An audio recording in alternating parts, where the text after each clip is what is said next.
మంచిది. దేవుని బిడ్డలకి నా హృదయపూర్వక వందనాలు. ఈరోజు చెప్పబోయే వాక్యంలో మనం చాలా విషయాలు ధ్యానం చేద్దాం. చాలా విషయాలు మనం నేర్చుకుందాం. ఈ యొక్క వాక్యము మనకు కానీ అర్థమైతే లైఫ్ అనేది చాలా ఈజీ అయిపోతుంది. అది ఏ మ్యాటర్ అయినా కావచ్చు. అంటే దేవుడు మనకి బైబిల్లో పెట్టిన నియమాలు మనకు కానీ కరెక్ట్గా అర్థమైతే అది ఏ విధంగా ఉంటుందో మనం చూసి నేర్చుకోవచ్చు. హల్లెలూయా. చాలామంది క్రైస్తవులు మళ్ళీ స్ట్రగుల్ అయిపోవటానికి, బాధపడటానికి, వాళ్ళు అనుకున్న పనులు జరగకపోవటానికి కారణాలు వాళ్ళే అన్నమాట. హల్లెలూయా. మనం చూద్దాం, వాక్యంలోకి వెళ్ళి మనం చూద్దాం. ఆ వాక్యాన్ని మన జీవితంలో దాన్ని అప్లై చేసుకుందాం. అది అప్లై చేసుకున్నప్పుడు మనకి బాగా అర్థమవుతుంది. హల్లెలూయా. ఎందుకు అంటే మనం బైబిల్లో మనం చూస్తే దేవుడు చాలా విషయాల్లో మనం నిలబెట్టిండు. దేవుడు చాలా అద్భుతాలు, ఆశ్చర్యకార్యాలు జరిగించి మనం పట్టుకున్నాడు. అయితే మనం చేయాల్సిన విషయం కొన్ని ఉన్నాయన్నమాట. దాన్ని మనము చేసినప్పుడు ఆటోమేటిక్ మనం విజయం పొందుకుంటాం. దేవునికి అసాధ్యం అంటూ ఏమీ లేదు. హల్లెలూయా. అందరు కూడా సంఖ్యాకాండం 13వ అధ్యాయము తీయండి. అందులోకి వెళ్ళి కొన్ని విషయాలు మనం నేర్చుకుందాం. ప్రార్థన చేసుకుందాం. స్తోత్రం ప్రభా, వాక్యంలో వెళ్తున్నాం, మాతో మాట్లాడు. నాకు కనిపించుము, అందరికీ కనిపించుము. నాతో మాట్లాడము, అందరితో మాట్లాడమని యేసు నామంలో ప్రార్థిస్తున్నాను తండ్రి. ఆమేన్. ఎంత ఇంపార్టెంట్ ఫోన్ వచ్చినా కానీ దాన్ని టచ్ చేయకండి. సైతాన్ శోధన అది. మీరు టచ్ చేసిరా నేను చెప్పేది ఎగిరిపోతుంది. తర్వాత ఎక్కదు మీకు.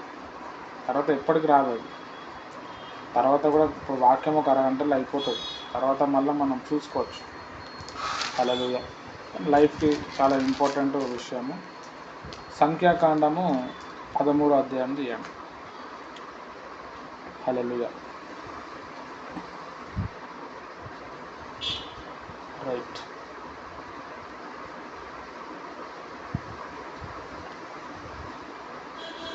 సంఖ్యాకాండం పేజ్ నెంబర్ 121. పాత నిబంధన మరి బైబిల్ ఉన్న వాళ్ళందరూ కూడా దయచేసి తీయండి. సంఖ్యాకాండము 13వ అధ్యాయం 16వ వచనం నుంచి చదువుకుందాం. నేను చదువుతాను.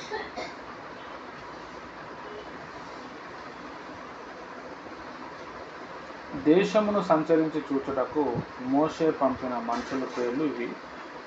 మోషే నూను కుమారుడైన షోషేయకు యెహోషువ అని పేరు పెట్టెను. మోషే కానాను దేశమును సంచరించి చూచుటకు వారిని పంపి అన్నప్పుడు వారితో ఇట్లా, మీరు ధైర్యం తెచ్చుకొని దాని దక్షిణ దిక్కున ప్రవేశించి ఆ కొండ ఎక్కి ఆ దేశం ఎట్టిదో, దానిలో నివసించు జనము బలము గలదో, బలం లేనిదో, కొంచెమైనదో, విస్తారమైనదో, వారు నివసించు భూమి ఎట్టిదో, అది మంచిదో చెడ్డదో, వారు నివసించు పట్టణము ఎట్టివో, వారు గుడారములలో నివసించుదురు, కోట్లలో నివసించుదురో, ఆ భూమి సారమైనదో నిస్సారమైనదో, దానిలో చెట్లు నున్నవో లేవో కనిపెట్టవలను. మరియు మీరు ఆ దేశ పండ్లలో కొన్ని తీసుకొని రండని చెప్పారు.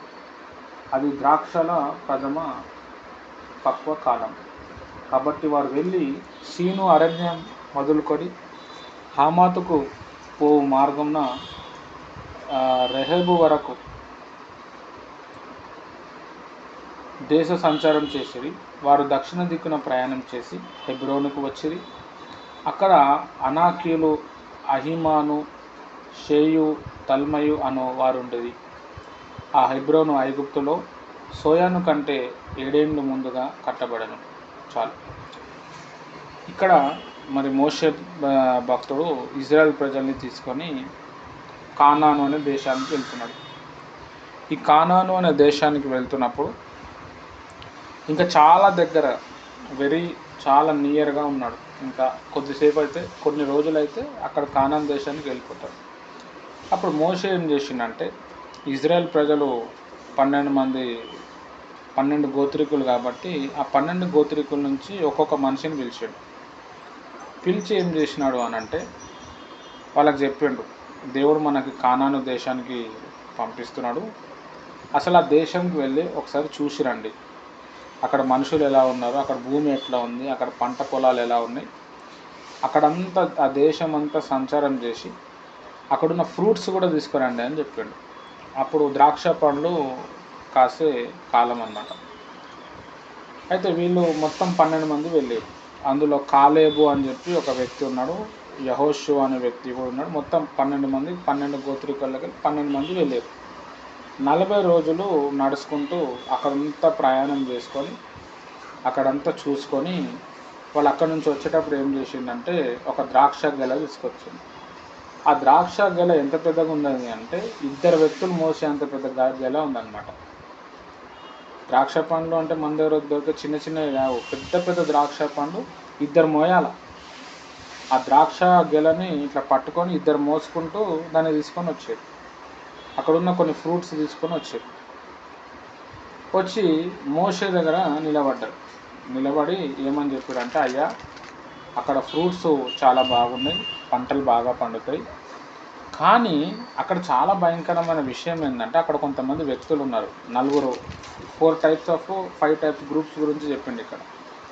వీళ్ళు ఉన్నారు, వీళ్ళు చాలా డేంజరు, మనము వీళ్ళని చూస్తే మనం బతకలేము, వీళ్ళు మనం చంపేస్తారు అని చెప్పిండు. వీళ్ళు ఒక 30 లక్షల మంది ఉంటారు. ఎవరు అంటే ఇజ్రాయెల్ ప్రజలు. హల్లెలూయా. అయితే చూడండి 26వ వచనం నుంచి మనం చదువుదాం. అట్లు వారు వెళ్ళి పారాను అరణ్యమందలి కాదేశులోను మోషే అహరోను యొద్దకును ఇశ్రాయేలు సర్వ సమాజం యొద్దకు వచ్చి వారికిని ఆ సర్వ సమాజమును సమాచారం తెలియజెప్పి ఆ దేశపు పండ్లను వారికి చూపించింది.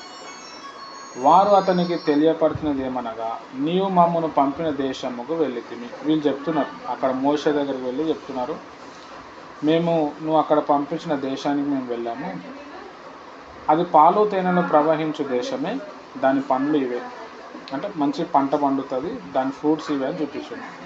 అయితే 28వ వచనం చాలా ఇంపార్టెంట్. అయితే ఆ దేశంలో నివసించే జనులు చాలా బలవంతులు, వారి పట్టణములో ప్రాకారం కలిగి అవి మిక్కిలి గొప్పవి, మరియు అక్కడ అనాకీలు చూచితిమి. అమాలేకులు దక్షిణ దేశంలో నివసించుచున్నారు. ఈ అమాలేకులు ఎవరు అని అంటే చేతపడి మంత్రాలు చేసేటోళ్ళు అనమాట. అప్పటి కాలం నుంచే వస్తుంది అది. తర్వాత కనానీయులు సముద్రం వద్ద యోర్దాను నది ప్రాంతంలో నివసించుచున్నారని చెప్పారు. 30వ వచనం చూడండి. కాలేబు మోషే ఎదుట జనులను నిమ్మలపరిచి, మనము నిశ్చయముగా వెళ్ళుదము, దానిని స్వాధీనపరచుకొందుము, దానిని జయించుటకు మన శక్తి చాలుననెను. అయితే అతనితో కూడా పోయిన మనుషులు, ఆ జనములు మనకంటే బలవంతులు, మనం వారి మీదికి పోజాలమనిరి. మరియు వారు తమ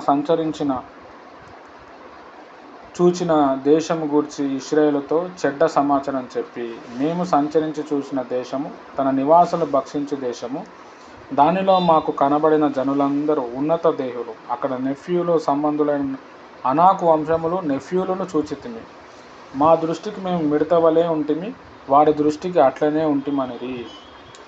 ఈ 12 మంది గోత్రికుల్లో 10 మంది ఒక రిపోర్ట్ ఇచ్చారు. కాలేబు, యెహోషువ అనే వ్యక్తులు ఒక రిపోర్ట్ ఇచ్చారు. ఎవరికి? ఇజ్రాయెల్ ప్రజలకి, మోషేకి.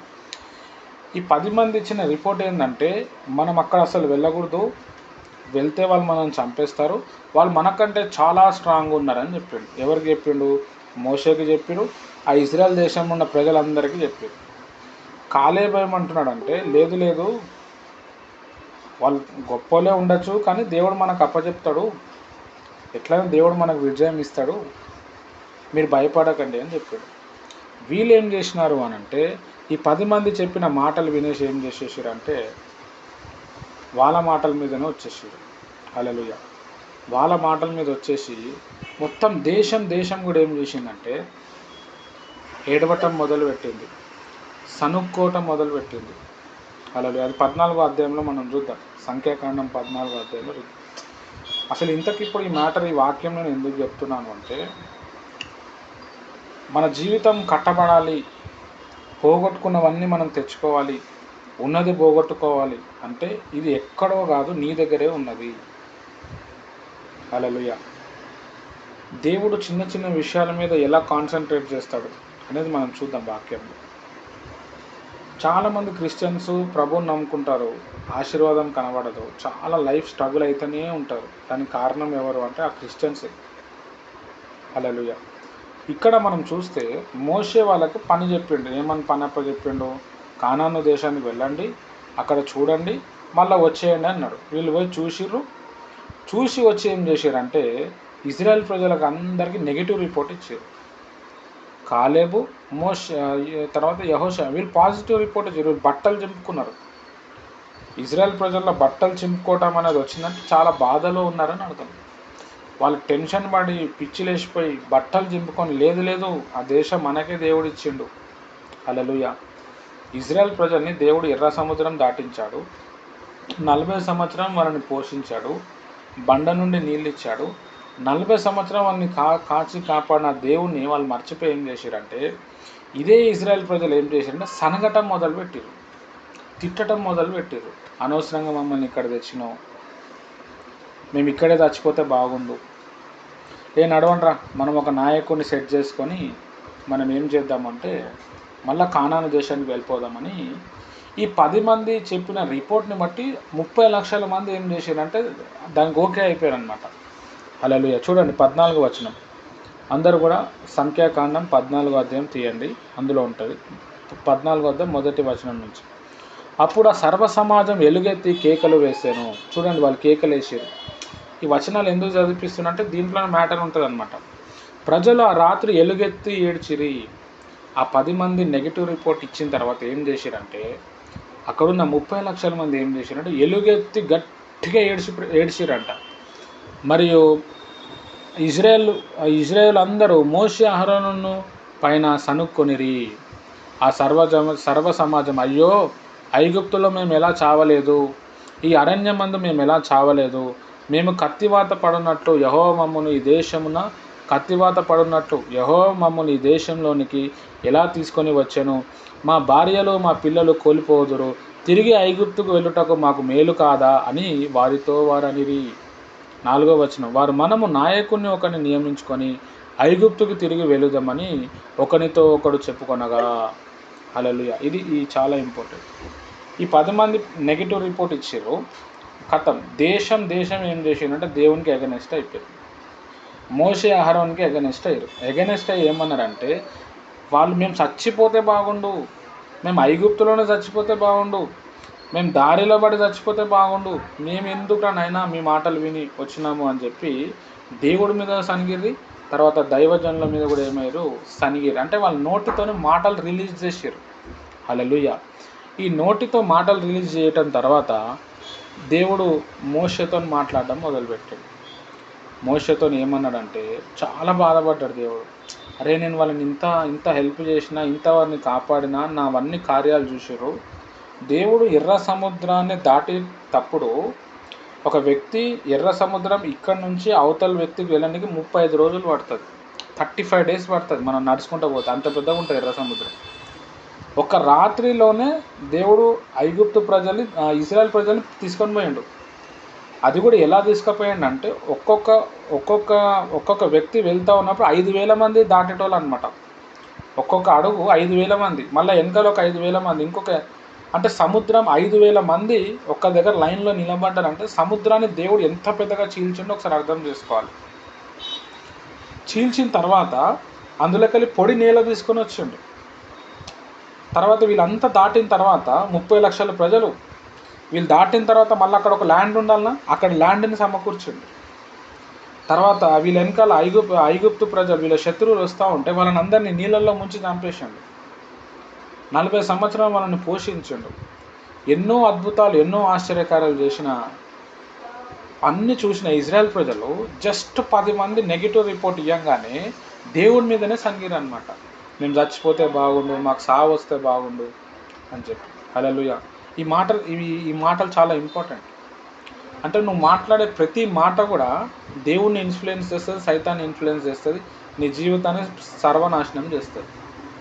అదేంటి బ్రదర్ అంత సనుగుతే ఏమైందని మీరు అడగచ్చు. ఇప్పుడు మనం ఇంకా 14 అధ్యాయం మనం ఇంకా చదువుకుంటూ వద్దాము, అందులో మీకు తెలుస్తుంది. ఇప్పుడు నేను మామూలుగా తూకీగా చెప్పొచ్చు, కానీ వాక్యం చూపించి చెప్తే మీకు బాగా అర్థమవుతుందని నేను ప్రభు పేరట కోరుచున్నాను.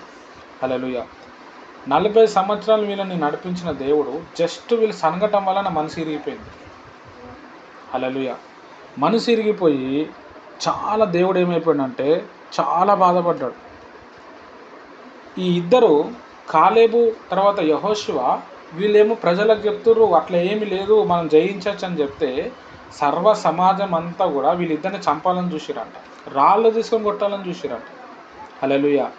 పాజిటివ్ రిపోర్టు ఇచ్చినోనికేమో కొట్టాలని చూస్తున్నారు, నెగిటివ్ రిపోర్ట్ ఇచ్చిన వాళ్ళని చూసి ఏడుస్తూ ఉన్నారు, దానికే మగ్గు చూపిస్తూ ఉన్నారు. హల్లెలూయా. అప్పుడు దేవుడు మోషేతో అంటున్నారు, చూడండి 11వ వచనం.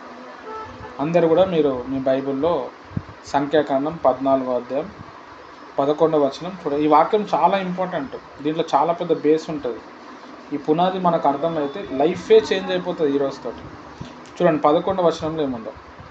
యెహోవా ఎన్నాళ్ళ వరకు ఈ ప్రజలు నన్ను అలక్ష్యము చేయుదురు, ఎన్నాళ్ళ వరకు నేను వారి మధ్య చేసిన సూచక్రియలన్నీ చూటి నన్ను నమ్మకముందురు.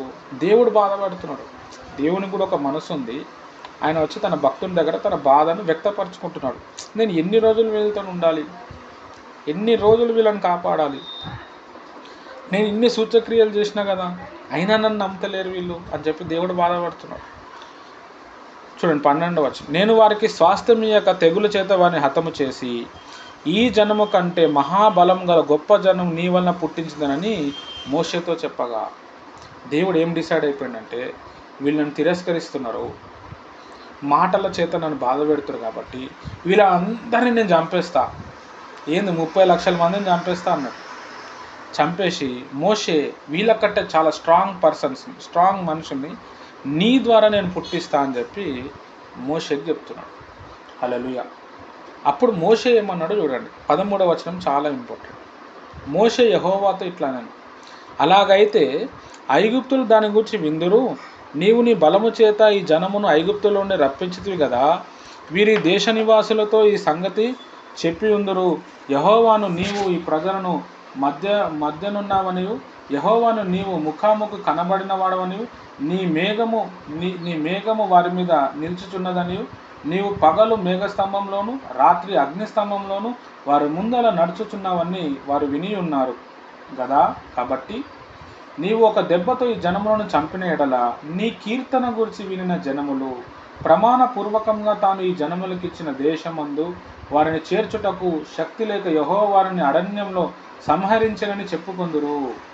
యెహోవా దీర్ఘాశ్వంతుడును కృపాతిశయుడును దోషమును అతిక్రమమును పరిహరించువాడును, అపరాధి నిరపరాధిగా ఎంచక 3-4 తరముల వరకు తండ్రుల దోషమును కుమారుల మీదికి తెచ్చువాడే ఉన్నాడని నీవు చెప్పిన మాట చెప్పున నా ప్రభు యొక్క బలము గణపరచబడును గాక. ఐగుప్తులో నుండి వచ్చినది మొదలుకొని ఇది వరకు నీవు ఈ ప్రజల దోషము పరిహరించున్నట్లు నీ కృపాతిశయమును బట్టి ఈ ప్రజల దోషమును దయచేసి క్షమించుమని యెహోవాతో చెప్పగా, యెహోవా నీ మాట చొప్పున నేను క్షమించి ఉన్నాను, అయితే నా జీవముతోడు భూమి అంతా యెహోవా మహిమతో నిండుకొని ఉండెను. ఇక్కడ మోషే భక్తునితో చెప్పిండు, మోషేకు ఒక ఖతర్నాక్ ఆఫర్ ఇచ్చాడు, వీళ్ళందరినీ లేపేస్తా, నీ ద్వారా నేను మళ్ళీ పిల్లల్ని పుట్టించి నేను వాళ్ళని తీసుకొని పోతానంటే మోషే దేవునితో మాట్లాడుతుండు. మొత్తం దేవుని దగ్గర సాగిలా పడిపోయి గజగజ వణుకుతూ, అయ్యా నువ్వు అట్లా చెయ్యకు, ఐగుప్తు ప్రజలు వేరే ప్రజలందరూ విన్నారు నువ్వు గొప్ప దేవుడో వాళ్ళని తీసుకొని పోతున్నావు అని, నువ్వు కానాను దేశాన్ని తీసుకుపోతావు అని కూడా వాళ్ళు విన్నారు. ఇప్పుడు నువ్వు వీళ్ళని ఇక్కడే మధ్యలో చంపేస్తే అందరు ఏమంటారంటే మీ దేవుడు చాతగానాడు అందుకే ఇక్కడ చంపేసిరు అంటారు. అట్లా చెయ్యకు, నువ్వు ఇంతవరకు వాళ్ళని సంహరించినావు కదా, ఇంతవరకు వాళ్ళని కాపాడినావు, ఇంతవరకు వాళ్ళని భరించినావు కదా, ఇంకా కూడా కొంచెం భరించు ప్రభువా అని చెప్పి మోషే భక్తుడు ఏం చేస్తాడంటే దేవుని దగ్గర గోజాడతాడనమాట. హల్లెలూయా. అప్పుడు దేవుడు సరే అని చెప్పి, సరే నిన్ను బట్టి నేను వాళ్ళని వదిలేస్తున్నా అని చెప్తాడు. హల్లెలూయా. అంటే దైవజనుడు అంటే ఏంది అని అంటే దేవుని కోపాన్ని తగ్గించువాడు. ప్రజలు పాపం చేస్తాడు, ప్రజలు బాధ పెడతా ఉంటారు, దేవునికి బాధ పెడతారు, నీకు కాదు. కానీ ఒక దైవజనుడు ఏం చేయాలంటే దేవుని కోపాన్ని ఆపాలి. హల్లెలూయా. జస్ట్ దేవునికి అంత బీపీ ఎందుకు లేచింది అంటే జస్ట్ వాళ్ళు మాట్లాడారు, ఈ 10 మంది పోయి గెలికిరు అక్కడ. ఈ 10 మంది నెగిటివ్ రిపోర్ట్ ఇవ్వటం వల్ల ఏమైపోయిందంటే మొత్తం దేశం దేవునికి అగెనిస్ట్ అయింది వాళ్ళ మాటలతోటి. హల్లెలూయా. బైబిల్ యేసుప్రభు ఏమని చెప్పిందంటే నీ హృదయం ఏదైతే నిండుతుందో నీ నోరు అదే మాట్లాడుతుంది అంటున్నాడు. ఒక వ్యక్తి నిన్ను నిజంగా ప్రేమిస్తున్నాడా, ఒక వ్యక్తి నీ పట్ల ఏం కలిగి ఉన్నాడు, ఆయన ఇంటెన్షన్ ఏందో ఆయన మాట్లాడే మాటను బట్టి మనం క్యాచ్ చేయొచ్చు. హల్లెలూయా. వీళ్ళు దేవుని మీద జస్ట్ ఆ మాటలు విని ఏమైపోయిందంటే దేవుని మీద వీళ్ళ కోపం వచ్చేసి వీళ్ళు ఇష్టం వచ్చినట్టు వాళ్ళ కోపాన్ని కంట్రోల్ చేసుకోలేక దేవుని మీదనే వాళ్ళు ఏడ్చిర్రు. అది దేవునికి సహించలేకపోయింది. వీళ్ళు మోషేతో దేవుడు అక్కడ మాట్లాడుతుంటే వీళ్ళు విగ్రహారాధన చేసుకొని వీళ్ళ పూజలు చేసుకొని ఇజ్రాయెల్ ఈయననే మా యెహోవా అని చెప్పి మొక్కుతుంటే కూడా దేవుడు ఏమనలేదు, అక్కడ చూసి చూడనట్టు వదిలేసిండు. కానీ చాలా దగ్గర ఇంకా కొద్ది రోజులు, 1 సంవత్సరము 5 నెలలు, కొద్దిపాటు దూరం అంతే, 3 రోజులు 4 రోజులు తేడా ఉండొచ్చు. అంత జస్ట్ అక్కడ పోతే వచ్చేస్తుంది. వీళ్ళు సనగటం వల్ల ఏమైపోయిందంటే దేవుడు మొత్తం నిర్ణయం మార్చుకున్నాడు. హల్లెలూయా. మన జీవితంలో కూడా మనం చేసే కొన్ని ప్రేయర్స్కి ఆన్సర్స్ రాకపోవటం, ఆ తర్వాత మనం ఎంత యథార్థంగా ఉన్నా మనం సెట్ అవ్వకపోవటానికి కారణం ఏంటంటే మన నోరు. మన నోటి ద్వారా కొన్ని మాటలు పలికినప్పుడు కథం మటాష్ ఏముండదు, అవ్వ బువ్వ అన్నీ పోతాయి. అప్పటి వరకు నువ్వు చేసిన భక్తిని, ఉపవాస ప్రార్థనలు మొత్తం ఒక్క మాటతో ఎగిరిపోతుంది. హల్లెలూయా. సరే, మనం ఏం మాట్లాడినామో తర్వాత చూద్దాం. అప్పుడు దేవుడు ఏం చేసిండంటే మోషేతో ఒక మాట మాట్లాడాడు. చూడండి 21వ వచనం. అయితే నా జీవంతోడు భూమి అంతా యెహోవా మహిమతో నిండుకొని ఉండును. నేను ఐగుప్తులో అరణ్యంలోను చేసిన సూచక్రియను నా మహిమను చూచిన ఈ మనుషులందరూ ఈ 10 మార్లు నా మాట వినక నన్ను పరిశోధించిరి. కాగా వారి పితరుల ప్రమాణపూర్వకంగా నేనిచ్చిన దేశం వారు చూడనే చూడరు. నన్ను అలక్ష్యము చేసిన వారిలో ఎవరునూ దానిని చూడరు. నా సేవకుడైన కాలేబు మంచి మనసు కలిగి పూర్ణ మనసుతో నన్ను అనుసరించిన హేతువు చేత అతడు పోయిన దేశంలో అతన్ని ప్రవేశపెట్టదను. అతని సంతతిని దానిని స్వాధీనపరచుకొనును. అమాలేకులు, కనానీయులు ఆ లోయలో నివసించుచున్నారు. రేపు మీరు తిరిగి ఎర్ర సముద్రపు మార్గంలో అరణ్యమునకు ప్రయాణమై పోండుననెను. తర్వాత దేవుడు ఏం డిసైడ్ చేసుకున్నాడంటే సరే నేను వదిలేస్తున్నా, కానీ వాళ్ళెవ్వరు కూడా కానాన్ అనే దేశానికి వెళ్ళరు. ఓన్లీ కాలేబు అతని సంతానము, తర్వాత యెహోషువ అతని సంతానము, వీళ్ళందరే కానాను దేశానికి వెళ్తారు, వీళ్ళు వెళ్ళరు అని చెప్పాడు. ఎందుకు వెళ్ళరు అని చెప్పిండు అని అంటే చూడండి 26వ వచనంలో ఉంటుంది.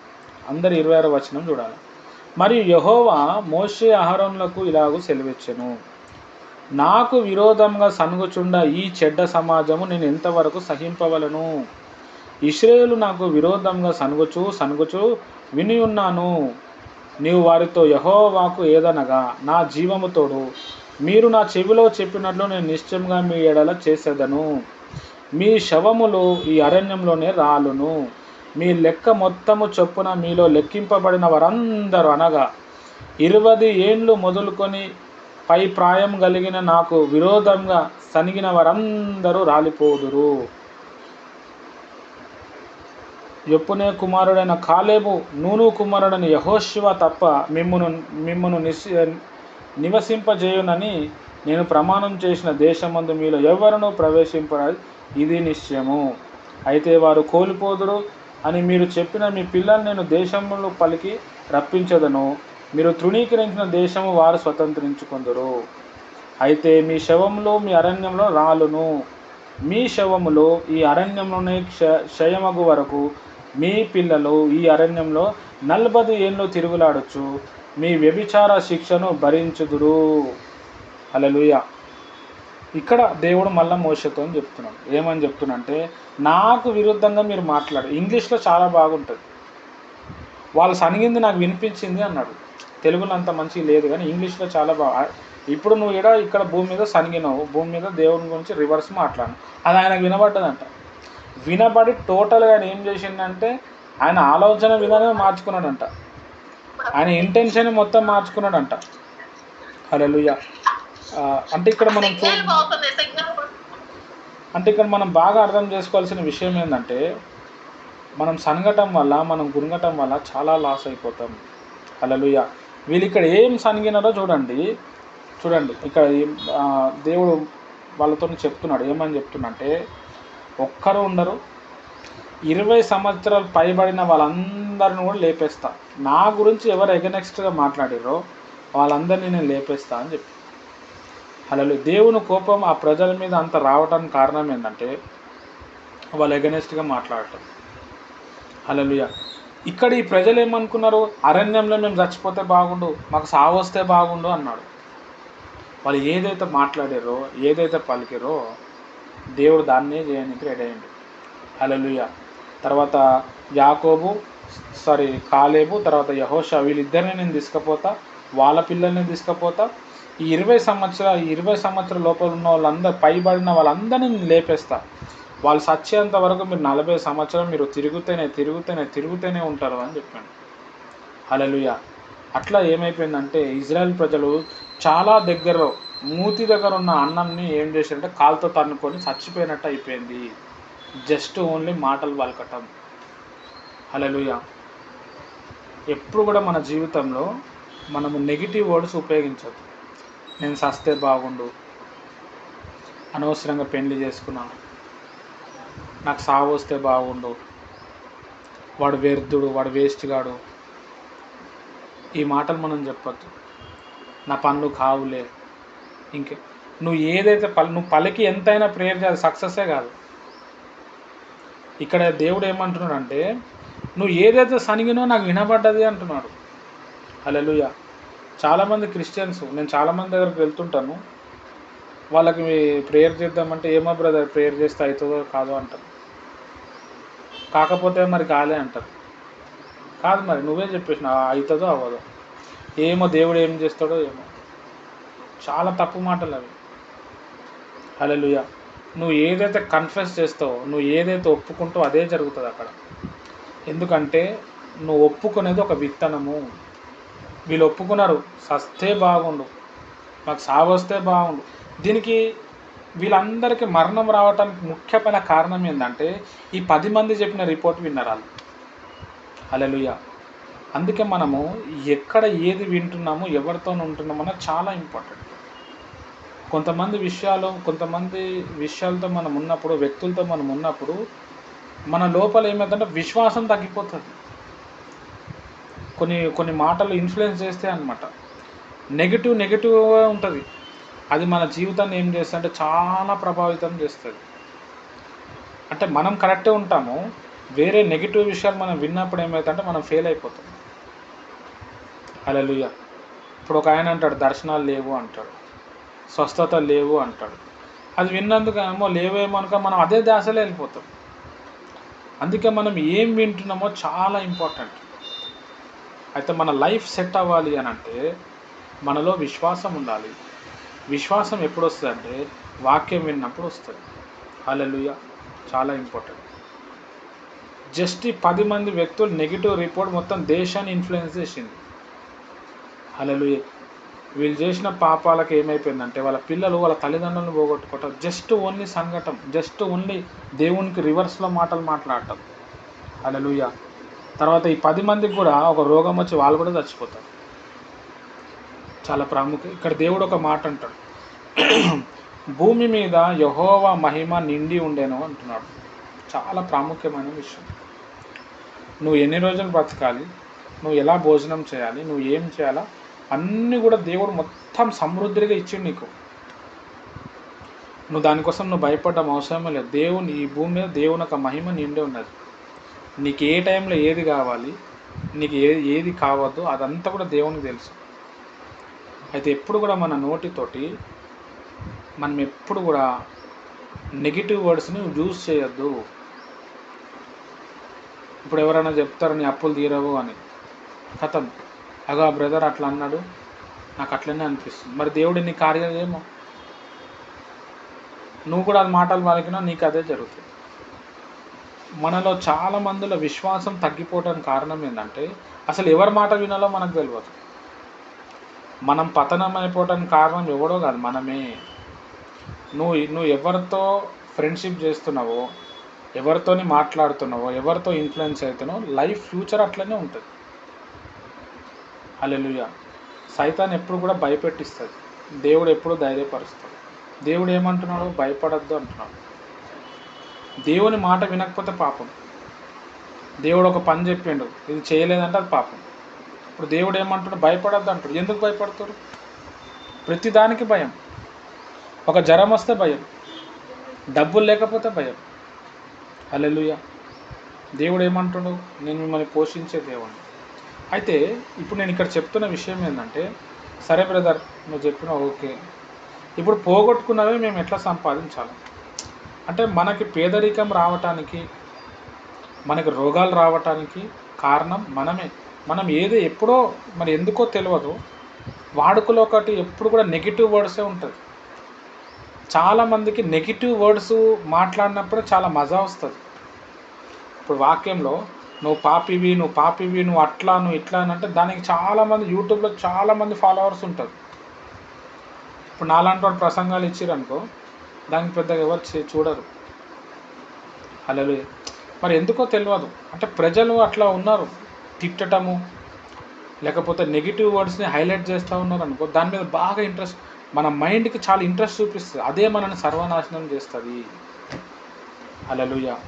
కాబట్టి నీ జీవితంలో నీకు ఎవడు ఏదైనా చెప్పినా, నువ్వు ఫెయిల్ అయిపోతావు, నువ్వు అలాంటివి, నువ్వు ఇలాంటివి అని చెప్పినప్పుడు నువ్వు దాని మీద కాన్సన్ట్రేట్ చేయొద్దు, వాని మాటలు నువ్వు పట్టించుకోవద్దు, నువ్వు కూడా పలకద్దు. నువ్వు పలికినావు కథం. హల్లెలూయా. చాలా ప్రాముఖ్యమైన విషయం. దీని తర్వాత నువ్వు ఎన్ని ప్రార్థన చేసినా అది వర్కౌట్ కాదు. దేవుడు చాలా బాధపడుతున్నాడు. ఇజ్రాయెల్ ప్రజల నుంచి బాధపడ్డాడు ఆయన. లాస్ట్కి ఏమని చెప్పిండంటే, వాళ్ళు ఏదైతే అడిగిర్రో అదే నేను చేస్తున్నా అన్నాడు. నువ్వు సనిగింది నాకు వినబడ్డది అన్నాడు. తర్వాత ఇక్కడ మనం ఇంకా కింద మనం చదివితే ఏమవుతుందంటే, మోషేతో మాట్లాడినప్పుడు మోషే చాలా బాధపడి నెక్స్ట్ డే పోయి మళ్ళీ ఇజ్రాయెల్ ప్రజలకు చెప్తాడు, దేవుడు మీ గురించి ఇట్లా చెప్తుండు, మీరందరూ ఎగిరిపోతారా అంటాను. అప్పుడు వాళ్ళందరూ మళ్ళీ ఏడ్చిరంట. అలా ఏడ్చిన ఏం లాభం ఉన్నది? మోషే భక్తుడు చెప్పాలా మీరు అక్కడ వెళ్తుంది కరెక్టా రాంగా. మోషే భక్తుని పక్కన పెట్టేసి ఆ 10 మంది నెగిటివ్ రిపోర్ట్ ఇస్తే దానికే హైలైట్ అయిపోయారు. చాలామంది అట్లా ఉన్నారు.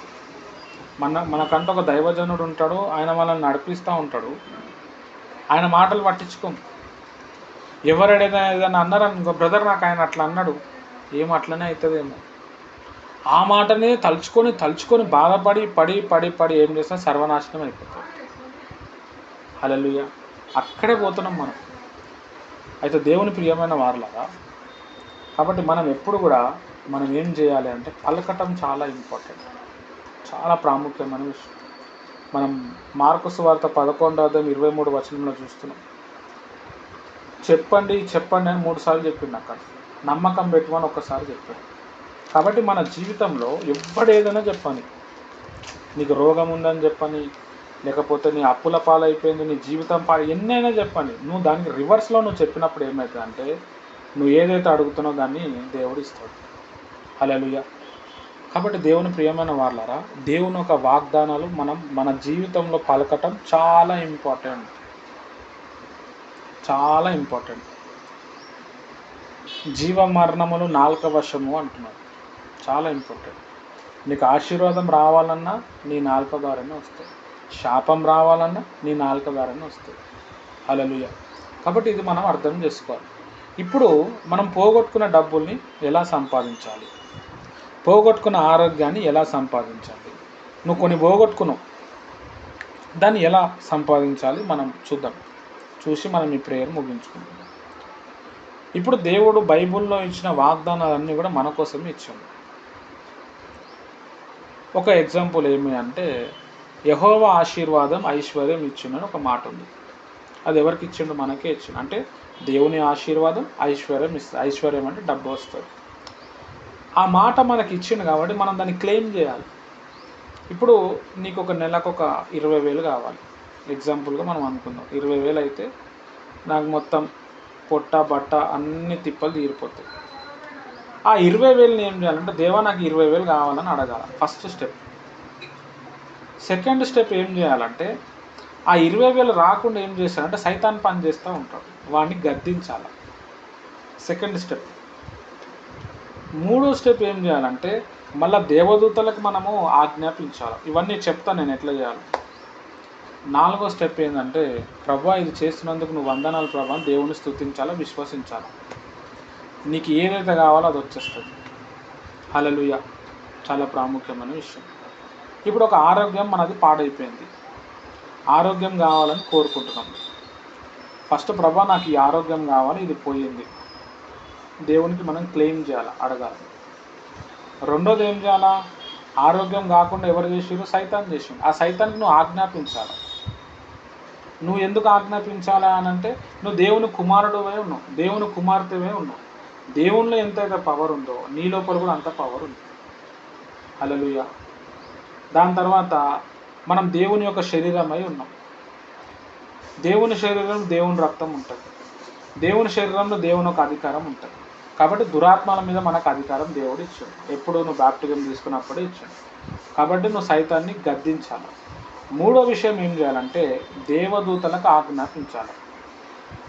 దేవదూతలు అనేవాళ్ళు మనకంటే చాలా పవర్ఫుల్. వాళ్ళు మనకు కూడా సేవకులు, ఎందుకంటే దేవునికి సేవకులు కాబట్టి. హల్లెలూయా. ఇప్పుడు నీకు డబ్బులు కావాలా, లేకపోతే ఒక సంఘం ఫామ్ చేసినాం, సంఘంలో విశ్వాసులు వస్తలేదు, సంఘంలో విశ్వాసాలు రాకుండా సైతాన్ పని చేస్తారు. ఫస్ట్ ఆ సైతాన్ని గద్దించాలి. ఇదంతా కూడా నోటితోటే చేయాలి, అదే చెప్తున్నా. మూడో విషయం ఏం చేయాలంటే, దేవదూతలారా ఈరోజు సండే ప్రేయర్ నడుస్తుంది, నా దగ్గర ఇంతమందిని తీసుకురండి, ఇక పలానా వ్యక్తిని మీరు తీసుకురండి అంటే, అట్లా మీరు చెప్తా ఉండండి, కమాండ్ చేస్తూ ఉండండి. దేవదూతలు వాళ్ళని తీసుకొని వస్తారు. వాళ్ళ కళ్ళలో అన్న కనబడతారు, ఏదో ఒకటి చేసుకుని వాళ్ళు వచ్చేస్తారు. ఇవన్నీ దేవా నువ్వు చేస్తున్నది వందనాలు అని చెప్పి దేవుణ్ణి స్తుతించాలి. కథమంతే. ఈ టెక్నిక్ ద్వారా నువ్వు పోగొట్టుకున్నవన్నీ కూడా సాధించుకుంటావు. హల్లెలూయా. కాబట్టి మన వర్డ్స్ పలకటం అన్నది, మాటలు పలకటం చాలా ఇంపార్టెంట్. ద్వితీయోపదేశకాండం 28వ అధ్యాయము మొదట్లోకెళ్ళి 14 వచనాల వరకు అందులో వాగ్దానాలు ఉంటాయి. నువ్వు పొలంలో దీవించబడతావు, తర్వాత నువ్వు ఇంట్లో దీవించబడతావు, నీ పిండి పిసుకు కుండ దీవించబడను, నువ్వు అనేకులకు అప్పు ఇస్తావు కానీ అప్పు చేయవు, ఇట్లాంటి మాటలు ఉంటావు. నీవు అనే ప్లేస్లో నేను అని చెప్పాలి. ఎందుకంటే దేవుని ఒక వాక్యం నీకు ఇచ్చింది కాబట్టి నువ్వు పలుకుతున్నావు. నువ్వు ఎందుకు పలుకుతున్నావు? నీ విశ్వాసాన్ని నువ్వు రిలీజ్ చేస్తున్నావు. నీ విశ్వాసం అంటే ఏంది? నువ్వు ఆ వాక్యం విన్నావు, అది అర్థమైంది నీకు. పలుకుమని దేవుడు చెప్పాడు మార్కు సువార్త 11:23. కాబట్టి ఆ విశ్వాసాన్ని నువ్వు రిలీజ్ చేయాలి. విశ్వాసాన్ని రిలీజ్ చేయటం అంటే ఏంది? విత్తనాలు వేయటం. విత్తనాలు వేస్తున్నామంటే అర్థం ఏంది? ఒకరోజు చెట్టు పండును మనం చూస్తాం. కాబట్టి లైఫ్లో ఇప్పుడు ఎంతోమంది మనకు ఎన్నో చెప్తారు, మనం పలకటం ఇంపార్టెంట్. మన పిల్లల మీద పలకాలి, వాళ్ళ దేశాన్ని బాగు చేయను గాక, వాళ్ళ జ్ఞానవంతులుగా మారును గాక, ఓ దేవానికి వందనాలు, వాళ్ళకి మంచి ఆరోగ్యం వచ్చును గాక. అంటే దీని అర్థం ఏంది? మనం విశ్వసిస్తున్నాం. నువ్వు ఏదైతే విశ్వసిస్తున్నావో నీ నోరు అదే పలుకుతుంది. అప్పుడు ఏమవుతుందంటే, ఒక టైం వచ్చినప్పుడు నువ్వు ఏదైతే పలుకుతున్నావో ఎగ్జిస్టెన్స్లో అదే వస్తుంది. హల్లెలూయా. వీళ్ళు దేవుని మీద పలికిరు, సనిగిరు వీళ్ళు. కాబట్టి దేవుడు అదే తెచ్చిండు వాళ్ళకి. మేము ఇప్పుడు చచ్చిపోతే బాగుండు, మధ్యలో చచ్చిపోతే బాగుండు, మధ్యలోనే చచ్చిపోయారు. హల్లెలూయా. చాలా ప్రాముఖ్యమైన విషయం. చచ్చిపోవాలని చెప్పి వీళ్ళు ప్రేయర్ చేయలేదు, జస్ట్ పలుకుతూనే అయింది. అపోస్తులు కానీ మీరు చదవండి, వాళ్ళు పలికిర్రు. తబిత అనే ఒక ఆమె చనిపోయి ఉంటుంది. పేతురు పోయి కొద్దిసేపు ప్రార్థన చేసి తబిత గెటప్ అంటాడు, అంతే. హీల్ టచ్ ఏమన్నాడు, గెటప్ అంటాడు, అంతే. ఆమె లేచి కూర్చుంటుంది. పేతురు యోహాను మందిరానికి వెళ్తుంటారు. బై బర్త్ కుంటి వ్యాధిగా ఉంటాడు ఒక ఆయన చేయి పట్టుకొని యేసునామములో నడువు అంటాడు, కథం వచ్చేస్తుందని. ఆ విశ్వాసం పెట్టిరు, అంతే. ఆ విశ్వాసాన్ని రిలీజ్ చేసిర్రు. చాలా ప్రాముఖ్యమైన విషయం. నీ విశ్వాసం ఎప్పుడు డెవలప్మెంట్ అవుతుంది అంటే నువ్వు బైబిల్ చదువుతున్నప్పుడు డెవలప్మెంట్ అవుతుంది. నువ్వు డెవలప్మెంట్ అయిన విశ్వాసాన్ని ఏం చేయాలి, నువ్వు రిలీజ్ చేయాలి. కాబట్టి మనకి ఇప్పుడు కొన్ని విషయాలు ఈరోజు మనం పలుకుతాము, అది మీరు రాసుకోవచ్చు. రోజు ప్రేయర్స్లో కూడా మనం కొన్ని ఆశీర్వాద మాటలు మనం పలకటం చాలా ఇంపార్టెంట్. హల్లెలూయా. ఆ పలకటం వలన ఏమవుతుందంటే నీకు కావాల్సిన అవసరతలన్నీ తీర్చబడతాయి. నువ్వు దేనికోసం టెన్షన్ పడటం అవసరం లేదు. నీకు డబ్బులు కావాలన్నా, లేకపోతే నీకు ఇల్లు కావాలన్నా, నీకు ఆరోగ్యం కావాలన్నా, నీకు అభిషేకం కావాలన్నా, లేకపోతే ఒక మంచి పేరు కావాలన్నా, ఇవన్నీ నువ్వు పలకటం వల్ల వస్తుంది. మాటలు పలకటం శక్తిని రిలీజ్ చేస్తుంది. అదేంటి బ్రదర్, నేను పలుకుతే ఎట్లయితుంది బ్రదర్ మీరు అడగచ్చు. హల్లెలూయా. దేవుడు వెలుగు కలుగును గాక అనగానే పలకంగానే వెలుగు వచ్చింది. సైన్స్ ఏం చెప్తుందంటే ఇప్పటికీ అంతరిక్షంలో ఒక వెలుగు ఉన్నది, ఆ వెలుగు పాకుతూనే ఉన్నది. ఆ వెలుగు పాకేంత వరకు కూడా గెలాక్సీలు, పాలపుంతలు ఇవన్నీ పుడుతూనే ఉన్నాయి, నక్షత్రాలు పుడుతూనే ఉన్నాయంట. ఆ వెలుగు దగ్గర చేరుకోనికి చాలా టైం పడుతుందంట, 70,000 సంవత్సరాలు పడుతుందంట. ఆ వెలుగు ఇంకా పోతూనే ఉంది. హల్లెలూయా. మనం ఎప్పుడైతే బాప్టిజం తీసుకున్నామో, ఎప్పుడైతే యేసుప్రభుని దేవునిగా అంగీకరించినామో, ఆ దేవుడు మన లోపల వచ్చి ఉన్నాడు. ఎప్పుడైతే నువ్వు పలుకుతున్నప్పుడు ఏమవుతుంది, అది దేవుని ఒక మాట అవుతుంది. ఎప్పుడైతే దేవుని ఒక మాట అవుతుందో అది ఎగ్జిస్టెన్స్లో వస్తుంది, అంటే అది కార్యరూపం దాలుస్తుంది అన్నమాట. హల్లెలూయా. కాబట్టి నీ దగ్గర ఒక ఎయిడ్స్ పేషెంట్ వచ్చిండు అనుకో, ఇప్పుడు యేసునామములో బాగవును గాక, యేసునామములో బాగవును గాక అంటే వాడు ఖచ్చితంగా బాగైపోతాడు. హల్లెలూయా. చాలా ఇంపార్టెంట్. దేవుడు ఒకటి మనకు అధికారం ఇచ్చిండు, రెండోది ఆయన మన లోపల ఉన్నాడు. ఇప్పుడు మూడోది ఏమంటూ నువ్వు పలుకు అంటున్నాడు, నాలుగోది ఏమంటూ నువ్వు విశ్వసించు అంటున్నాడు. ఇవి చాలా మన దృష్టికి చాలా చిన్నవే అనిపిస్తాయి, కానీ ఆత్మలోకంలో, ఆత్మ మండలంలో చాలా ప్రభావితం చూపిస్తుంది. హల్లెలూయా. చాలా ప్రాముఖ్యమైన విషయం. కాబట్టి మనం ఎంతైతే వాక్య ధ్యానం చేస్తామో అంత విశ్వాసం నీ లోపల వస్తుంది. పాస్టర్ క్రిస్టియన్ ఒక గొప్ప దైవజనుడు ఉంటాడు. ఆయన హైదరాబాద్కి వస్తాడు, ఎప్పుడు వస్తాడో తెలియదు. ఆయన జీవితం మొత్తంలో ఒక జలుబు జ్వరం కూడా రాలేదంట. వాక్యం చదువుతాడు, ఆ వాక్యాన్ని పలుకుతూ కూర్చుంటాడు ఆయన. హల్లెలూయా. చాలా ప్రాముఖ్యమైన విషయం. ఇప్పుడు అందరం ఒక వాక్యాన్ని మనం పలుకుతాం. అందరం కూడా అపోస్తుల కార్యం 10వ అధ్యాయం తీయండి. అపోస్తుల కార్యం, ఇదంతా కూడా మీరు రాసుకోవాలి. అపోస్తుల కార్యం 10వ అధ్యాయం అందరూ కూడా దయచేసి తీయండి. బైబిల్ ఉన్న వాళ్ళు అందరూ కూడా తీస్తే మంచిది. అపోస్తుల కార్యం 10వ అధ్యాయం, అపోస్తుల కార్యం 10వ అధ్యాయం 38వ వచనం. ఇక్కడ నేను చదువుతున్నాను, ఈ మాటను మీరు టిక్ చేసుకోవాలి. తర్వాత మనం ఇప్పుడు ఇందులో ఉన్న విషయాన్ని మనం పలుకుతాం. చూడండి. అదేదనగా దేవుడు నజరేయుడైన యేసును పరిశుద్ధాత్మతో శక్తితో అభిషేకించెను, దేవుడు ఆయనకు తోడై ఉండెను గనుక ఆయన మేలు చేయొచ్చు, అపవాది చేత పీడింపబడిన వారందరినీ స్వస్థపరచుచు సంచరించుచుండెను. ఇక్కడ యేసు ప్రభు గురించి చెప్పబడ్డది. ఇప్పుడు ఇక్కడ ఎక్కడైతే యేసు ప్రభు పేరు ఉందో అక్కడ నీ పేరు పెట్టుకోవాలి. ఇక్కడ నజరేయుడు అనే పేరు ఎక్కడైతే ఉందో అక్కడ నీ ఊరి పేరు చెప్పాలి. హల్లెలూయా. చూడండి, ఇప్పుడు నేను ఒకసారి చెప్తాను. అదేదనగా దేవుడు గాజుల రామారంలో ఉన్న శాంసన్ను పరిశుద్ధాత్మతోను శక్తితోనూ అభిషేకించెను. దేవుడు ఆయనకు తోడై ఉండెను కనుక ఆయన మేలు చేయొచ్చు, అపవాది చేత పీడింపబడిన వారందరినీ స్వస్థపరచుచు సంచరించుచుండెను. హల్లెలూయా. అక్కడ యేసుప్రభు గురించి ఉన్నది. ఇప్పుడు యేసుప్రభు మన లోపల ఉన్నాడు. ఈ మాటను మనం పలికినప్పుడు ఏమవుతుందంటే, ఈ మాటను మీరు పలకటం మొదలు పెట్టండి, దేవుని ఒక శక్తి మీలో దిగొస్తుంది. అపవిత్ర ఆత్మలు అన్నీ కూలిపోతాయి. నువ్వు ఎవరి దగ్గర పోయినా వాడు బాగవుతాడు. నువ్వు ఎందుకు పలుకుతున్నావు? నువ్వు అది దేవుని వాక్యం అని నువ్వు నమ్ముతున్నావు అని అంటే హృదయం ఏదైతే నిండుతుందో నోరు అదే మాట్లాడు. నువ్వు పలకటం వల్ల ఏమవుతుంది అంటే పవర్ రిలీజ్ అవుతుంది. హల్లెలూయా. ఇట్లా బైబిల్లో చాలా వచనాలు ఉంటాయి, వాగ్దానాలు ఉంటాయి. మొన్న హాఫ్ నైట్ ప్రేయర్ రోజు నేను మీకు వాగ్దానాలు ఇచ్చిన. ఆ వాగ్దానాలు కూడా నువ్వు పలకటం చాలా ఇంపార్టెంట్. నీ రాకపోకల యందు యెహోవా నిన్ను కాపాడును గాక అని ఒక వాగ్దానం. నా రాకపోకల యందు యెహోవా నన్ను కాపాడుతాడు. నా రాకపోకల యందు యెహోవా నన్ను కాపాడుతాడు. క్యాలెండర్లో ఉంటుంది వాగ్దానం. అందులోంచి అది నాది అని చెప్పి మనం తీసుకొని దాన్ని పలుకుతూ ఉండాలి. హల్లెలూయా. అది నువ్వు ఏదైతే పలుకుతున్నావో అదే నీకు కనబడుతుంది. పాస్టర్ క్రిస్ అనే దైవజనుడు దేవుడు ఆయనతోని ప్రేయర్ చేసుకుంటూ సండే ప్రేయర్ స్టార్ట్ అయింది. ఆయన వెళ్ళాలి. అప్పుడు దేవుని ఒక ఆత్మ అతనికి చెప్తున్నాడు. ఏమంటున్నా అంటే ఇప్పుడే వెళ్ళకు, యెషయా గ్రంథం 61 అధ్యాయంకి ఆ మాటలను కన్ఫెస్ చేయని చెప్పి ఆ మాటలను పలుకు అన్నాడు. సరే ప్రభు అని చెప్పి యెషయా 61 అధ్యాయం మనం చూస్తే, ప్రభువగు యెహోవా ఆత్మ నా మీద ఉన్నది, దీనులకు సువార్త ప్రకటించుటకు యెహోవా నన్ను పిలుచుచున్నాడు అని చెప్పి అదే పలుకుతూ ఉన్నాడు. 3 గంటలైంది, 4 గంటలైంది.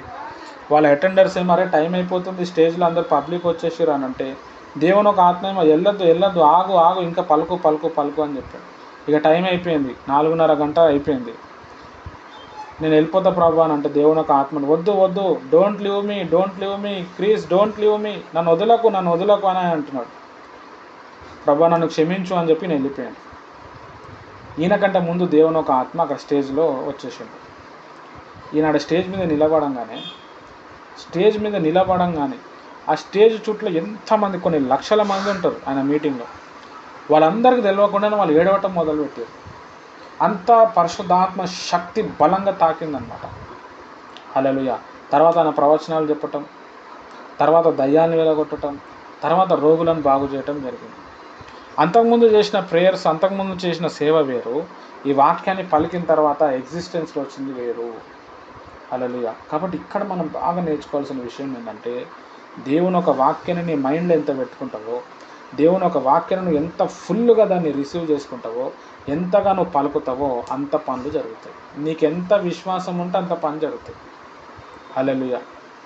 పాస్టర్ క్రిస్ గారి గురించి చాలా గొప్ప దైవజనుడు. ఆయన బ్యాప్టిజం ఇచ్చేటప్పుడు ఒక నది దగ్గరికి వెళ్తాడు. ఆ నదుల్లో అన్ని ముసళ్ళు ఉంటాయి.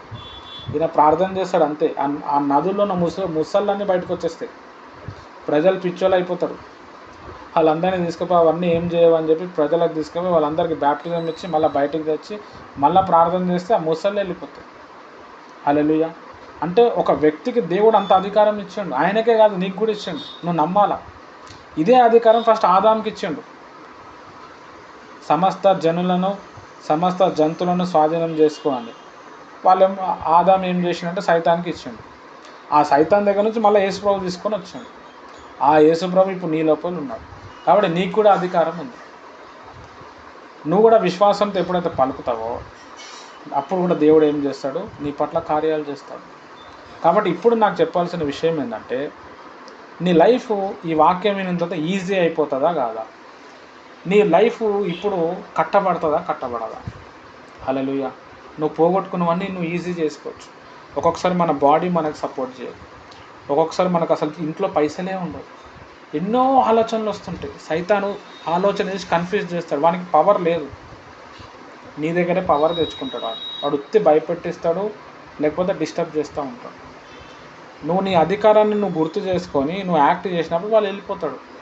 బైబిల్ ఏముందంటే, అపవాదిని ఎదిరించండి వాడు వెళ్ళిపోతాడు అన్నాడు. మీలో ఉన్నవాడు లోకంలో ఉన్నవాని కంటే గొప్పవాడు అన్నాడు. చాలామంది క్రైస్తవులకి ఇది తెలియదు. పలానా పాస్టర్ వచ్చి ప్రేయర్ చేస్తేనే అవుతుందేమో, గంటల తరబడి చేయాలనేమో, 20 రోజులు 30 రోజులు ఉపవాసం ఉండాలేమో. కాదు, నీ విశ్వాసం ఎంత ఉంటుందో అంతగా రిలీజ్ అవుతుంది. అఫ్కోర్స్ నువ్వు ప్రేయర్లో ఉండాలి, అఫ్కోర్స్ నువ్వు భాషలు మాట్లాడాలి, అఫ్కోర్స్ నువ్వు బైబుల్ చదవాలి, అఫ్కోర్స్ అన్నీ చేయాలి. కానీ ఫస్ట్ నీ అధికారాన్ని గుర్తించాలి. ఎప్పుడు కూడా మన పిల్లల్ని కావచ్చు, ఎప్పుడు కూడా నెగిటివ్ వర్డ్ నోట్లకి రాకూడదు. ఒకవేళ నెగిటివ్ వర్డ్ వచ్చిందనుకో, మనం ప్రేయర్ చేయాలి. ప్రభువా, నేను ఇందాక ఈ మాట చెప్పిన, ఆ మాటను నేను వెనకకు తీసుకుంటున్నా, నన్ను క్షమించు ప్రభువా, ఎప్పటికీ అది నా లైఫ్లో జరగకుండా సాయం చేయి, యేసు నామములో ప్రార్థిస్తున్నాను తండ్రి అన్నారు. నువ్వు ఎప్పుడైతే మాట పలుకుతావో నిజంగానే ఏమైపోతుందంటే ఆ మాట బ్రేక్ అయిపోతుంది. సైతాన్ ఏం చేస్తాడంటే, మనం టెంప్టింగ్తో ఏదో ఒక మాట మాట్లాడాలి, ఏదో ఒక తిట్టాలని వాడు శోధిస్తాడు. వాడు శోధించి ఏం చేస్తాడంటే, నీ దగ్గరకు వచ్చిన ఆ మాటల్ని తీసుకొని వాడు పని జరిగించుకుంటాడు. సైతానికి శరీరం అనేది లేదు. వాడు మన శరీరాన్ని వాడుకొని వాని కోరికలు తీర్చుకొని ప్రయత్నం చేస్తాడు. కాబట్టి ఇక్కడ మనం బాగా అర్థం చేసుకోవాల్సిన విషయం ఏంటంటే, ఎప్పుడు దేని విషయంలో సనగద్దు. మన జీవితం మీద అనవసరంగా నేను పెళ్లి చేసుకున్నా, అనవసరంగా నేను చేసుకున్నా, వాడు సావాలా, ఈమె చస్తే బాగుండు, అనవసరంగా నన్ను పుట్టిరు, నేను ఎప్పుడు ఫెయిలు, నా లైఫ్ ఇంతే, ఈ మాటలు మీరు చెప్పిర్రా, వేస్ట్ అయిపోతుంది లైఫ్. అలా దేవుడు కూడా ఏం చేయలేడు, అంతే. ఎందుకంటే దేవుడు ఇచ్చిన అధికారం అది చాలా ప్రాముఖ్యమైన విషయం. అంటే దేవుడు మనకు అన్నీ ఇచ్చేసిండు, మనం ఆ అధికారాన్ని చెలాయించినప్పుడు అక్కడ పని జరుగుతుంది. ఆఫ్రికాలో ఇంకో పాస్టర్ ఉంటాడు, ఆయన పేరు మర్చిపోయాను నేను. ఆయన వాక్యం చెప్తూ ఉన్నప్పుడు, ఆయన ప్రేయర్లో ఉన్నప్పుడు ఎవడైనా కాలు ఇరిగిపోయిన వ్యక్తి వచ్చిండు అనుకో, జస్ట్ హీల్ టచ్ అంటాడు అంతే. లైవ్లోనే ఇరిగిపోయిన ఎముకలు అంటుకుంటాయి. బ్రెయిన్ సర్జరీ, తలకాయ పగిలిపోయిన వాళ్ళు వస్తే జస్ట్ ఇట్లా చూపిస్తాడు అంతే. ఓపెన్ సర్జరీ అనమాట. ఒక ఇంజెక్షన్ ఉండదు, ఒక మందు ఉండదు, ఏముండదు. కథ ఆయన ఇట్లా నోటితో పలుకుతాడు, కథ మాడ వచ్చేస్తుంది. యూబర్ట్ ఏంజెల్ అని చెప్పి ఒక గొప్ప దైవజనుడు ఉంటాడు. ఆయన నిలబడి వాక్యం చెప్తూ ఇగో నీ అకౌంట్లో పైసలు పడుతున్నాయి, 3 కోట్లు పడుతున్నాయి అని అన్నావు అనుకో, నువ్వు అకౌంట్లో చూసుకొని నిజంగా 3 కోట్లు వస్తాయి.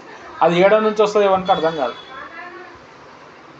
వీళ్ళు ఆత్మలో హయ్యర్ రేంజ్లో వెళ్ళిపోయారు. వీళ్ళు ఎట్లా ఈ పద్ధతి మెయింటైన్ చేసి వాళ్ళు పలికి ఆ విశ్వాసంతో ఆ వాక్యాన్ని తీసుకొని, ఇందులోనే మొత్తం సీక్రెట్.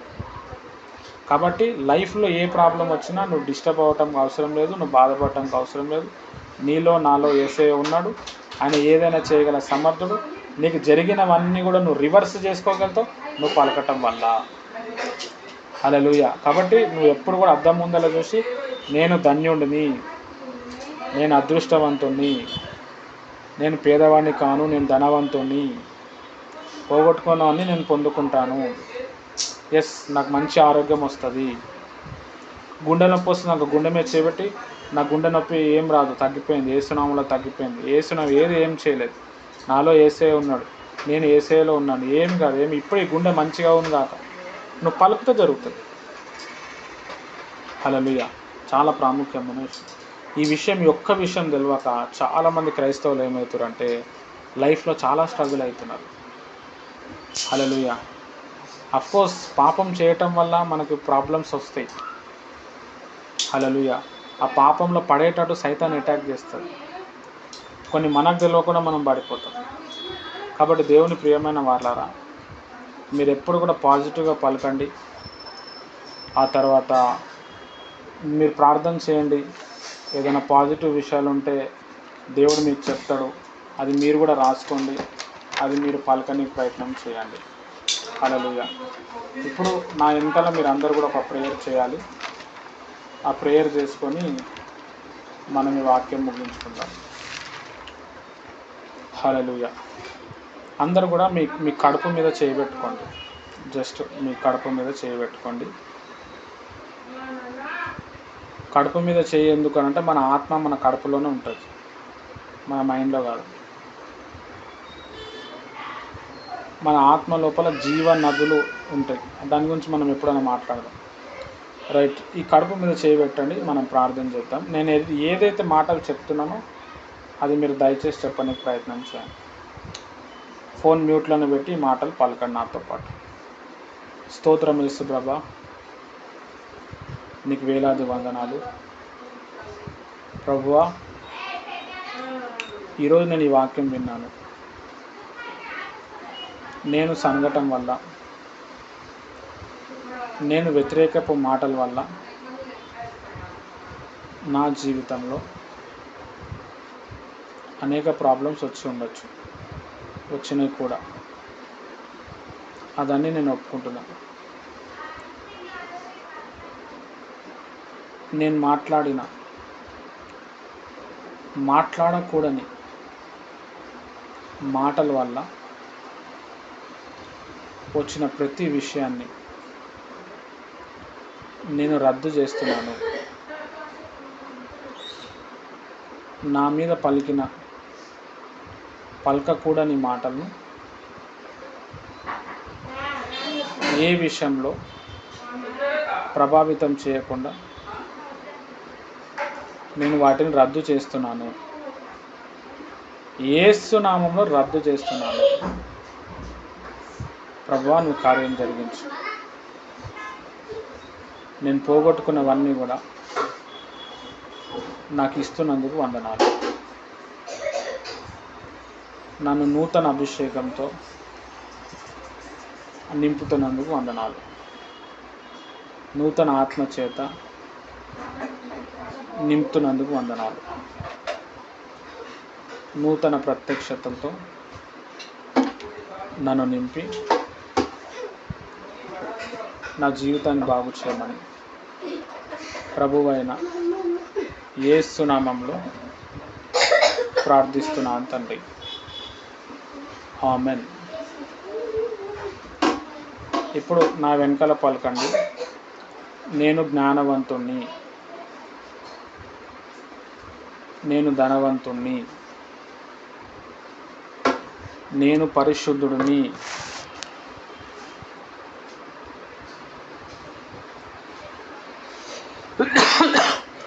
నన్ను ఎవరు చంపలేరు,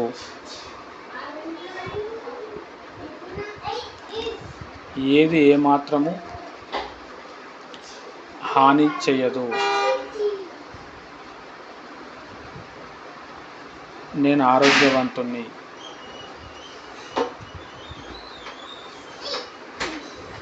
నేను పోగొట్టుకున్నవన్నీ కూడా ఈరోజే నేను పొందుకున్నాను. నేను చావను, నేను సజీవుణ్ణి యెహోవా కార్యములను వివరించెదను. యేసు నామములో వివరించెదను. యేసు నామములో వివరించెదను. ఆమెన్. స్తోత్రం తండ్రి. పరిశుద్ధమైన దేవా, నీ బిడ్డల ప్రభా ఏదైతే ఒప్పుకున్నారో వారిని మీరు దీవించు, ఆశీర్వదించి సాక్షిగా నిలబెట్టు. వాక్యం ఫలించులాగున సహాయం చేయమని యేసు నామములో ప్రార్థిస్తున్నాను తండ్రి. ఆమెన్. ప్రభు యేసుక్రీస్తు కృప, తన ఒక పరిశుద్ధాత్మ సహవాసం ముఖ్యంగా మీకు సదాకాలం తోడ నడిపించును గాక. ఆమెన్. మంచిది. నేను మళ్ళా రేపు కూడా సాయంత్రం వాక్యం పంచుకుంటాను. మధ్యాహ్నం కూడా కొన్ని విషయాలు పలకటం ఉంటుంది. అవే విషయాలు మీరు పలకండి. వాక్యం చదివినప్పుడు కూడా మీరు పలకండి.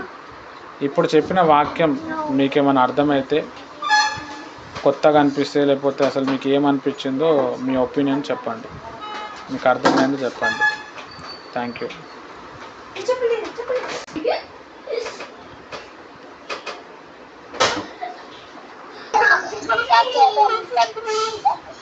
విశ్వాసం గురించి ఎక్కువ మాత్రం చెప్తున్నారు. ఉన్న విషయాలు మరి దేవుడికి వచ్చింది.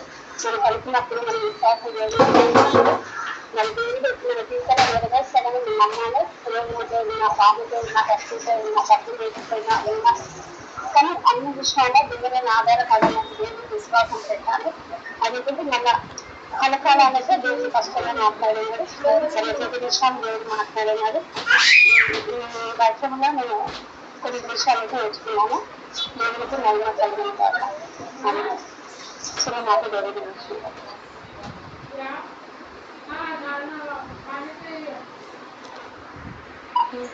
వాక్యం కాకపోయారు. మనం ఇంకా సనగవద్దు గనవద్దు ఇజ్రాయల్ మనపడి సంపూర్ణ చెప్పారు. ఏదైనా పాజిటివ్గా మాట్లాడాలి, నెగిటివ్ మాట్లాడకూడదు. మన నోటి ద్వారా మనం ఏదైతే పడుతుందో అదే మనం చూపించారు చెప్పారన్నా. మన ఎదుగుదలకు ఆజ్ఞాపించమని చెప్పారు. మనల్ని ఆజ్ఞాపిస్తే నోటి మనకి వేస్తుంది చెప్పారు. వాక్యం బాగా చెప్తుంది. థ్యాంక్ యూ అన్న.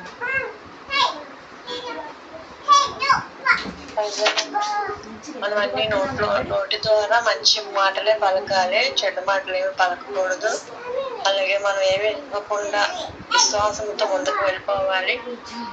మనం ఏదైతే మాట్లాడతామో అదే మన జీవితంలో జరుగుతుందని నాకు అర్థమైందన్న. ఈ చిన్న వాక్యం దేవుడి కాక